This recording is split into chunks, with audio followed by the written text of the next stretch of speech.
Hello all of you, my name is Mahi. एक बार फिर से आप सभी का स्वागत है doctor APJ Kalam institute of Gwalior में। डेली ऑब्जेक्टिव क्वेश्चन आज हम देखने वाले हैं। इससे पहले भी मैंने कुछ वीडियोस जो दिए आपको जो कि ऑब्जेक्टिव थे और वहाँ पर 5 प्रश्न जो महत्वपूर्ण प्रश्न थे, लेकिन आज हम यहाँ करंट अफेयर्स के साथ साथ कुछ सब्जेक्ट के क्वेश्चन भी हम लेके चलेंगे, जैसे हिस्ट्री, पॉलिटी, साइंस, ज्योग्राफी और करंट अफेयर्स साथ में लेके चलेंगे।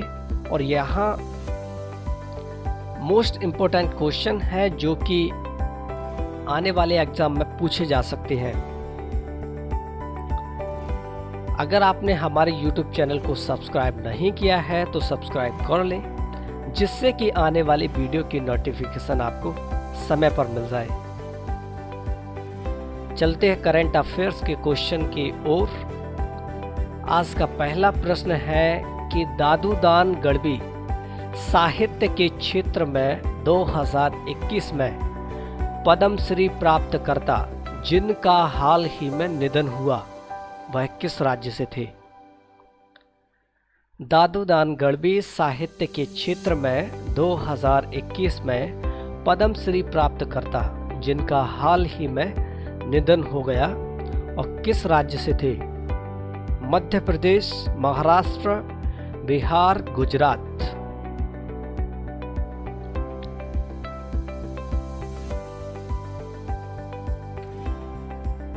इसका सही उत्तर है गुजरात।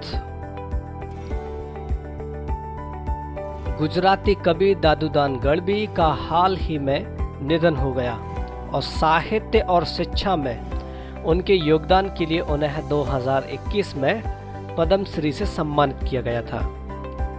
उन्होंने गुजरात गौरव पुरस्कार और के साथ साथ झावरचंद मेघानी पुरस्कार सहित कई अन्य पुरस्कार भी जीते। उनकी पूरी जो रचनाएं हैं वो 2 साहित्य संस्करण में एकत्र की गई हैं और जिनका नाम तेरवा और लक्ष्य नयन है। चलिए दूसरे प्रश्न की ओर चलते हैं। 2021 वाइल्ड इनोवेटर अवार्ड के लिए चुनी जाने वाली पहली भारतीय और एशियाई महिला कौन है? कृति के कारंत, अर्नबी, अंजलि या फिर मंधाना? 2021 वाइल्ड इनोवेटर अवार्ड के लिए चुनी जाने वाली पहली भारतीय और एशियाई महिला कौन है? कृति के कारंत, अर्नबी, अंजलि या फिर मंधाना?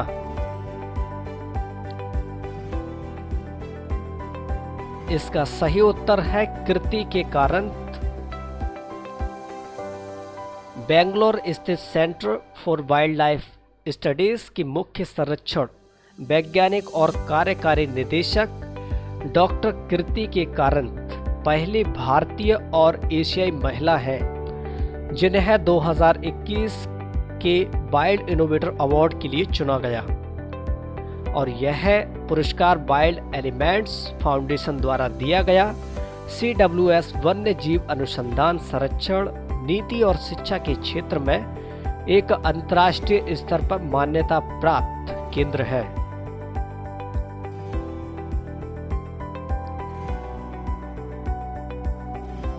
आज का तीसरा प्रश्न है, हाल ही में भारत किस देश के साथ विदेश और रक्षा मंत्रियों के बीच 2+2 मंत्री स्तरीय संवाद स्थापित करने के लिए सहमत हुआ है? पाकिस्तान, चीन, म्यांमार या फिर रूस? हाल ही में भारत किस देश के साथ विदेश और रक्षा मंत्रियों के बीच 2+2 मंत्री स्तरीय संवाद स्थापित करने के लिए सहमत हुआ?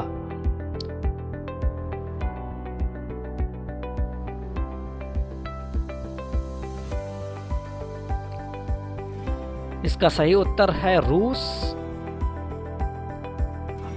हाल ही में भारत जो है रूस के साथ संवाद करने के लिए सहमत हुआ है।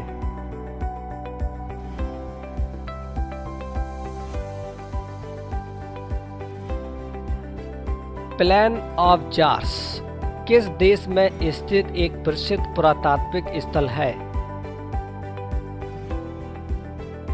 प्रश्न है, प्लेन ऑफ जार्स किस देश में स्थित एक प्रसिद्ध पुरातात्विक स्थल है? लाओस, चीन, म्यांमार, रूस। करंट अफेयर्स का चौथा प्रश्न है कि प्लेन ऑफ जार्स किस देश में स्थित एक प्रसिद्ध पुरातात्विक स्थल है? लाओस, चीन, म्यांमार या फिर रूस। प्लेन ऑफ जार्स जो है लाओस का एक पुरातात्विक स्थल है। प्लेन ऑफ जार उत्तरी लाओस में स्थित एक प्रसिद्ध पुरातात्विक स्थल है। इसमें घाटियों और जियांग खोआंग पठार की तलहटी के आसपास बिखरे हजारों पत्थर के जार हैं। हाल ही में हुए एक शोध के अनुसार प्लेन ऑफ जार को संभवतः एक दफन स्थल के रूप में इस्तेमाल किया जाता था। शोध के अनुसार यह जार जो है 3000 साल से अधिक पुराना हो सकता है, जैसा आप इमेज में देख रहे हैं।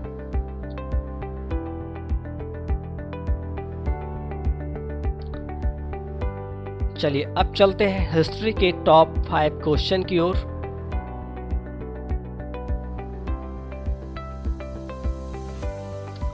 आज का पहला प्रश्न है हिस्ट्री का, निम्नलिखित विद्वानों में से हड़प्पा सभ्यता का सर्वप्रथम खोजकर्ता कौन था? दयाराम साहनी, सन जॉन मार्शल, ए कनिंघम, आर.डी. बनर्जी। निम्नलिखित विद्वानों में से हड़प्पा सभ्यता का सर्वप्रथम खोजकर्ता कौन था?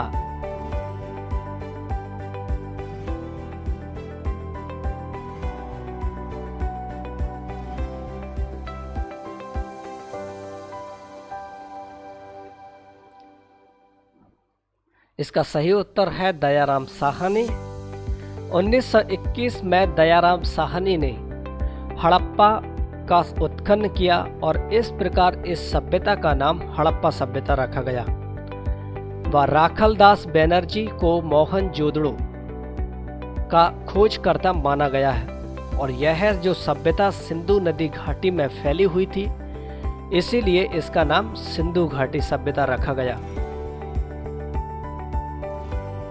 आज का दूसरा प्रश्न है, सिकंदर के आक्रमण के समय उत्तर भारत पर निम्नलिखित में से राजवंशों में से किस एक का शासन था? नंद वंश, मौर्य वंश या फिर शुंग वंश या फिर कण्व वंश।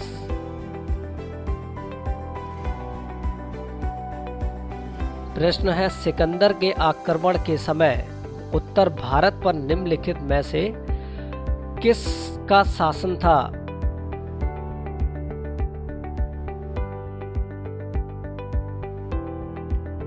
इसका सही उत्तर है नंदवंश। सिकंदर ने जब भारत पर आक्रमण किया उस समय मगध एक शक्तिशाली राज्य था और जिस पर घनानंद नामक राजा का शासन था और इसी के शासनकाल में सिकंदर ने आक्रमण किया। आज के तीसरे प्रश्न की ओर चलते हैं। जैन परंपरा के अनुसार जैन धर्म में कुल कितने तीर्थकर हुए? प्रश्न है, जैन परंपरा के अनुसार जैन धर्म में कुल कितने तीर्थकर हुए? 20 या फिर 22 या फिर 24 या फिर 14? जैन परंपरा के अनुसार जैन धर्म में कुल कितने तीर्थकर हुए?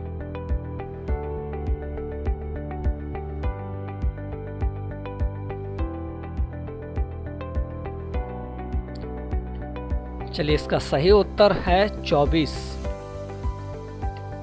एक जैन साधक जैन परंपरा के अनुसार वर्तमान में 24 तीर्थकर है, जिनका क्रम भगवान ऋषभ देव से लेकर भगवान महावीर स्वामी जी तक है।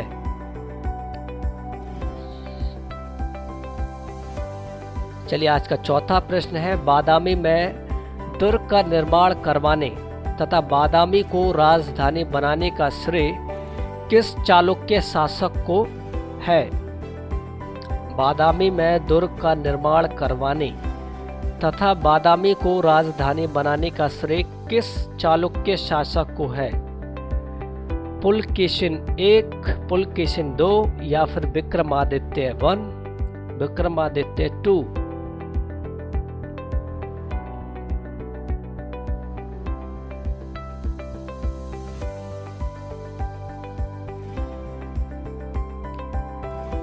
इसका सही उत्तर है पुलकेशिन 1।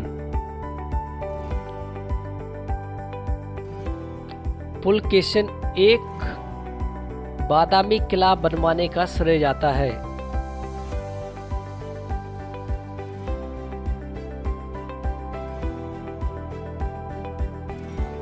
चलिए आज का पांचवा प्रश्न है, गजनी का वह प्रथम शासक कौन था जो खलीफाओं से सुल्तान की उपाधि धारण ग्रहण कर सुल्तान कहलाने वाला प्रथम शासक बना? सुबकुतगीन, मोहम्मद गजनवी, मोहम्मद गौरी या फिर अल्पतगीन? गजनी का वह प्रथम शासक कौन था जो खलीफाओं से सुल्तान की उपाधि धारण ग्रहण कर सुल्तान कहलाने वाला प्रथम शासक बना? इसका सही उत्तर है मोहम्मद गजनवी। मोहम्मद गजनवी गजनी का प्रथम शासक था जो खलीफा से सुल्तान की उपाधि धारण करके गजनी का शासक बना।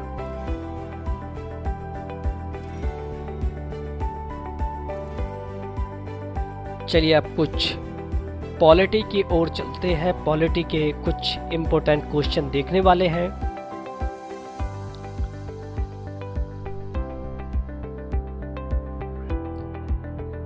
सन 1936 में भारतीय राष्ट्रीय कांग्रेस द्वारा संविधान सभा के गठन की मांग कहां पर हुए अधिवेशन में रखी गई? कानपुर, लाहौर, मुंबई या फिर फैजपुर? प्रश्न है, सन 1936 में भारतीय राष्ट्रीय कांग्रेस द्वारा संविधान सभा के गठन की मांग कहां पर हुए अधिवेशन में रखी गई?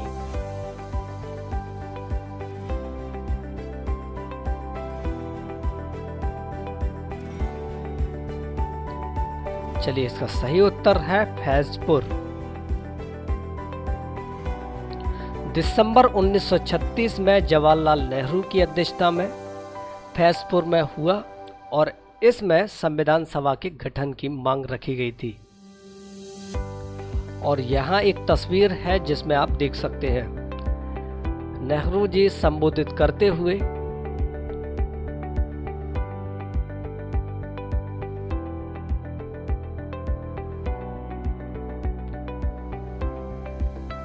चलिए आज का दूसरा प्रश्न है, किस वर्ष भारत एक प्रभुत्व संपन्न प्रजातांत्रिक गणराज्य बना?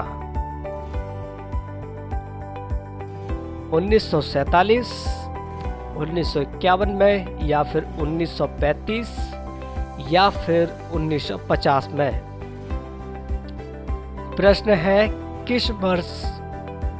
किस वर्ष भारत एक प्रभुत्व संपन्न प्रजातांत्रिक गणराज्य बना? 1947 में, 1951 में या फिर 1935 में या फिर 1950 में?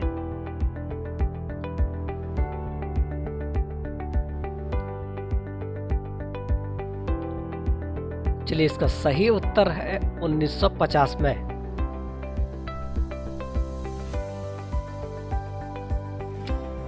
छब्बीस जनवरी 1950 को देश के प्रथम राष्ट्रपति डॉक्टर राजेंद्र प्रसाद ने 21 तोपों की सलामी के साथ ध्वजारोपण कर भारत को पूर्ण गणराज्य घोषित किया और यह ऐतिहासिक क्षणों में गिना जाने वाला समय था।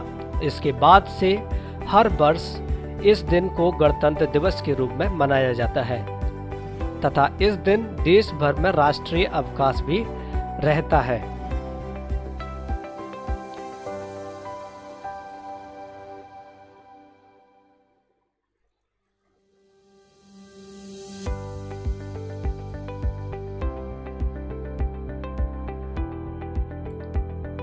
चलिए अगला प्रश्न है, लिखित संविधान की अवधारणा ने सर्वप्रथम किस देश में जन्म लिया?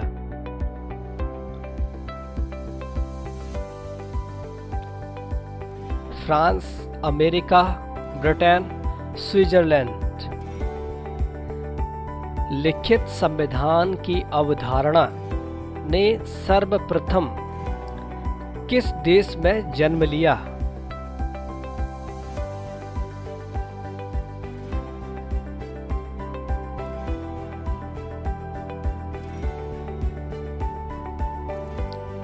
चलिए इसका सही उत्तर है फ्रांस। लिखित संविधान की जो अवधारणा है वो फ्रांस की है और यहीं इसका जन्म हुआ।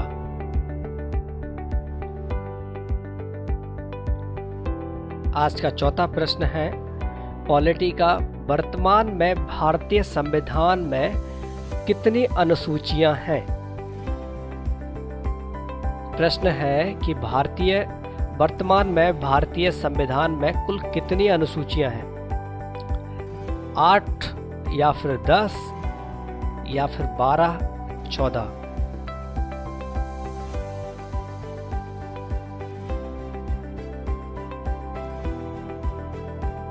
वर्तमान में भारतीय संविधान में कितनी अनुसूचियां हैं? इसका सही उत्तर है 12। संक्षिप्त परिचय, भारतीय संविधान में वर्तमान समय में भी केवल 470 अनुच्छेद तथा 12 अनुसूचियां हैं और ये 25 भागों में विभाजित है, परंतु इसके निर्माण के समय संविधान में 395 अनुच्छेद और 22 भागों में विभाजित था। इसमें केवल 8 अनुसूचियां थीं। वर्तमान में भारतीय संविधान में 12 अनुसूचियां हैं।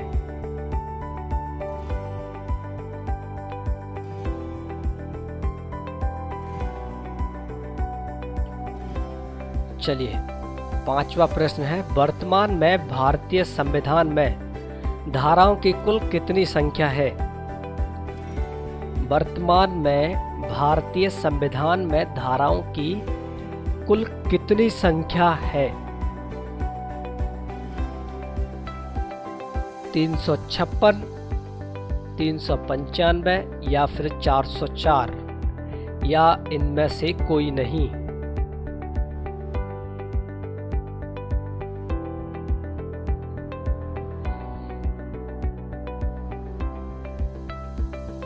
प्रश्न है, वर्तमान में भारतीय संविधान में धाराओं की कुल कितनी संख्या है?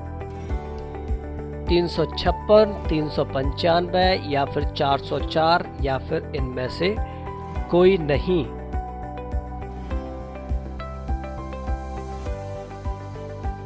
चलिए इसका सही उत्तर है 395।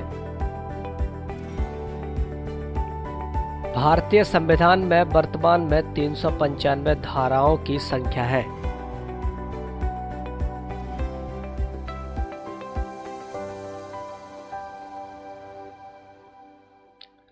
चलिए अब चलते हैं साइंस के कुछ इम्पोर्टेंट क्वेश्चन की ओर।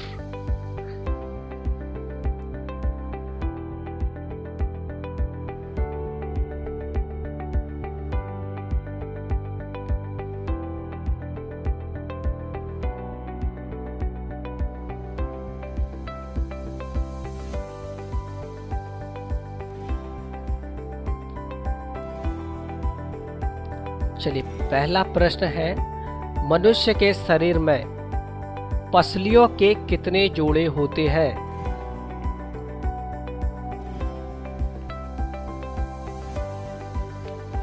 साइंस का पहला प्रश्न है कि मनुष्य के शरीर में पसलियों के कितने जोड़े होते हैं?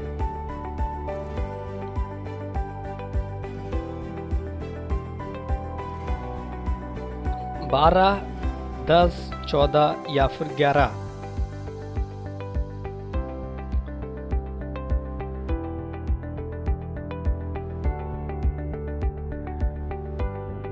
इसका सही उत्तर है 12। मानव पसलियां और इनकी जो संख्या है वो 24 होती है और 12 जो कि बाएं होती हैं और 12 दाएं होती हैं। जैसा आप इमेज में देख सकते हैं। तो मनुष्य के शरीर में पसलियों की कितने जोड़े होते हैं? तो 12। अगर कुल संख्या के बारे में पूछेगा तो यहाँ 24 होगा। चलिए अगले प्रश्न की ओर चलते हैं। भोजन का एक प्रमुख अंग है स्टार्च, ग्लूकोज, कार्बोहाइड्रेट या फिर सेलुलोज?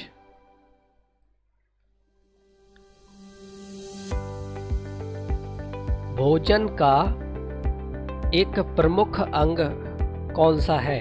स्टार्च, ग्लूकोज, कार्बोहाइड्रेट या फिर सेलुलोज?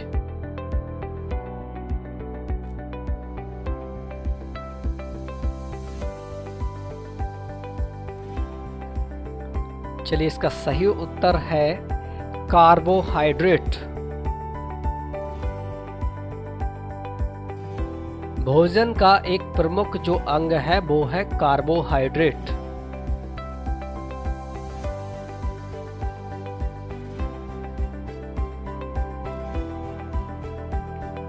चलिए अगले प्रश्न की ओर। मस्तिष्क जिम्मेदार है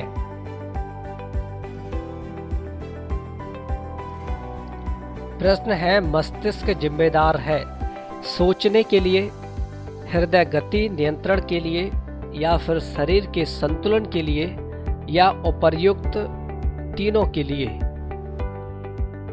प्रश्न है कि मस्तिष्क जो जिम्मेदार है वो किस लिए है? सोचने के लिए, हृदय गति के नियंत्रण के लिए या फिर शरीर के संतुलन के लिए या फिर उपर्युक्त तीनों के लिए?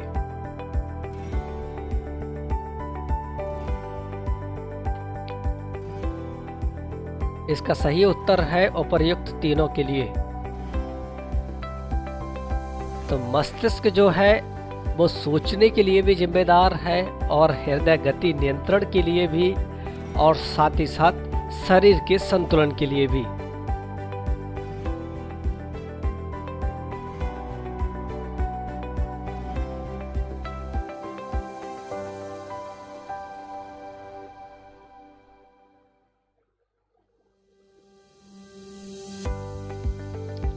चलिए अगला प्रश्न है। कंकाल की मांसपेशियों की अनुमानित संख्या है?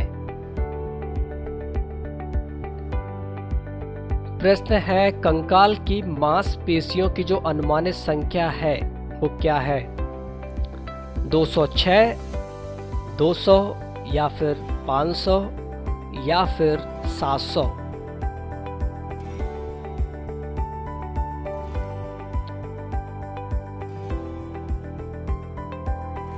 कंकाल की मांसपेशियों की अनुमानित जो संख्या है वो क्या है?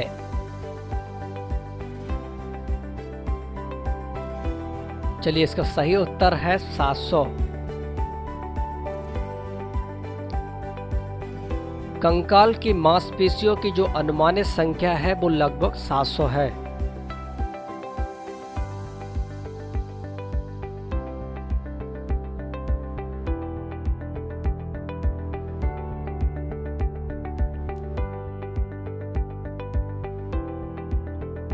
चलिए अगले प्रश्न की ओर चलते हैं। मानव शरीर की किस ग्रंथि को मास्टर ग्रंथि कहा जाता है?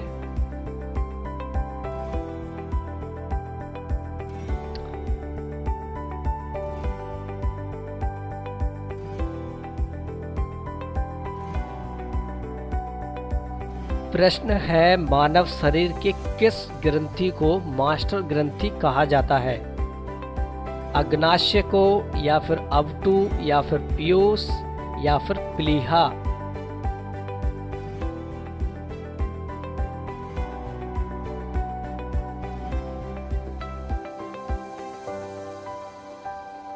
इसका सही उत्तर है पीयूष। तो मानव शरीर में मास्टर ग्रंथि पिट्यूटरी ग्रंथि है, जो कि पिट्यूटरी ग्रंथि मास्टर ग्लैंड के नाम से भी जाना जाता है। इसका सबसे जो महत्वपूर्ण कार्य है वो है हार्मोन का उत्पादन करना, जो थायराइड, एड्रेनल ग्रंथियों, अंडाशय और वृषण सहित शरीर के महत्वपूर्ण अंगों को नियंत्रित करता है। और यह एक छोटे से मटर के आकार की ग्रंथि है जो आंखों के पीछे और मस्तिष्क के सामने नीचे की ओर स्थित होती है, जैसा कि आप इमेज में देख सकते हैं।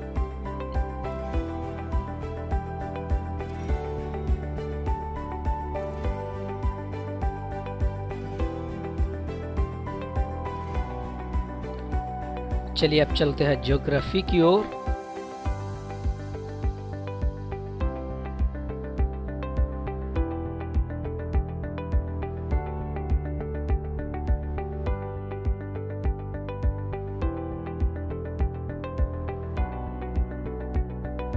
चलिए पहला प्रश्न है, किस हिमालय चोटी को सागर माता कहते हैं?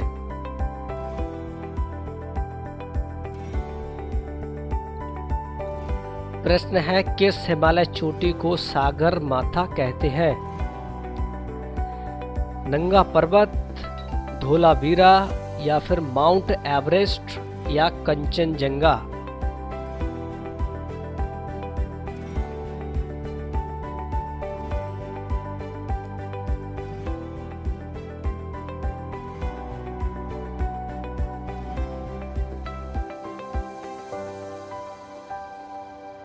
इसका सही उत्तर है माउंट एवरेस्ट। माउंट एवरेस्ट को नेपाल में सागर माता और तिब्बत में चोमो लोगमा कहते हैं, और यह इन दोनों ही देशों में फैला हुआ है, लेकिन इसकी जो चोटी है वो है नेपाल की सीमा में स्थित है।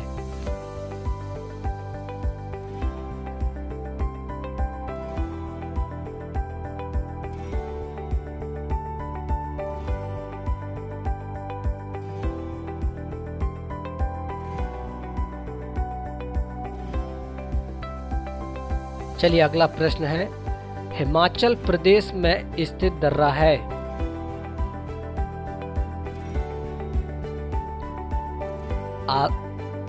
ज्योग्राफी का दूसरा प्रश्न है, हिमाचल प्रदेश में स्थित दर्रा है?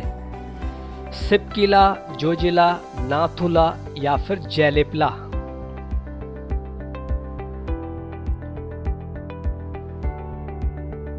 प्रश्न है, हिमाचल प्रदेश में स्थित जो दर्रा है उसका नाम क्या है? सिपकिला, जोजिला, या फिर नाथुला, या जैलेपला?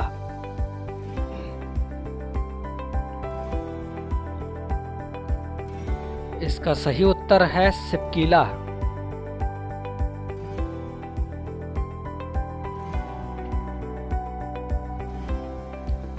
यह भारत के हिमाचल प्रदेश राज्य में किन्नौर जिले में है और तिब्बत, चीन में नगरीय प्रांत में स्थित है। दर्रा सिक्किम में नाथुला और उत्तराखंड के लिपुलेख के साथ तिब्बत के साथ व्यापार के लिए भारत की सीमा चौकियों में से एक है।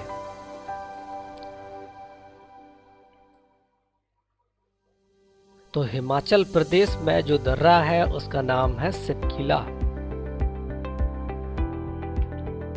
चलिए, भारत की सबसे अधिक नौगम्य दो नदियां हैं।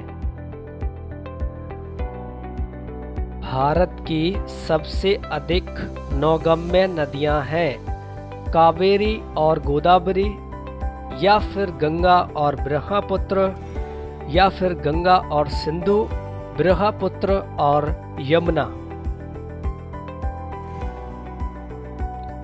भारत की सबसे अधिक नौगम्य दो नदियां कौन सी हैं?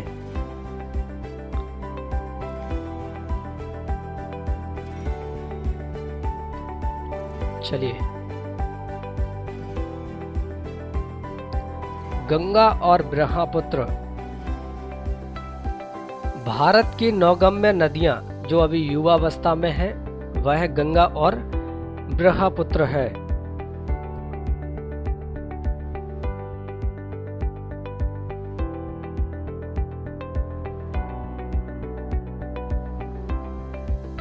चलिए अगले प्रश्न की ओर। आगरा किस नदी के किनारे स्थित है?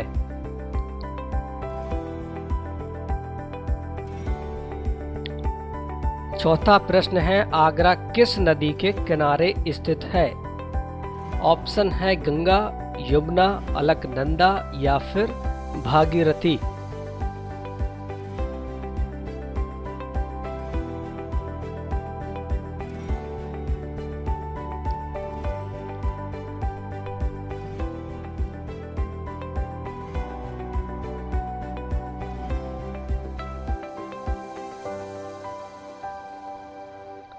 चलिए, इसका सही उत्तर है यमुना।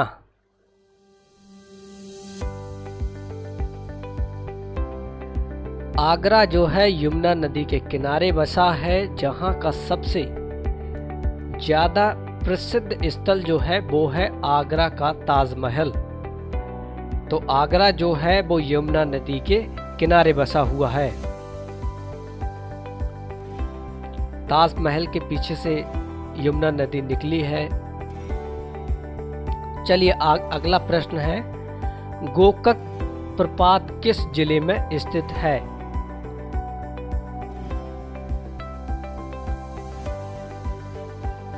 प्रश्न है, गोकक प्रपात किस जिले में स्थित है?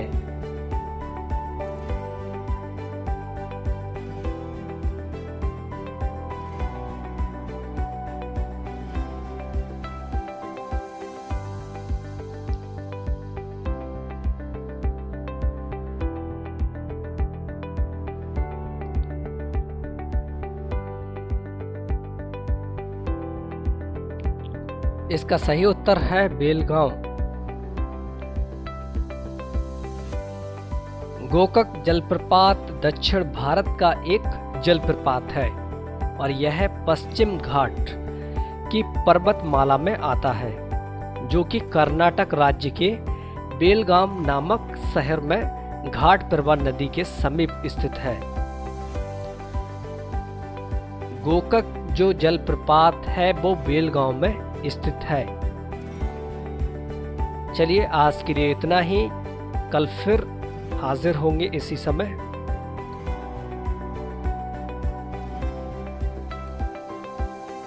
अगर आपने हमारे YouTube चैनल को सब्सक्राइब नहीं किया है तो कर लीजिए, जिससे कि आने वाली वीडियो की नोटिफिकेशन आपको समय पर मिल जाए।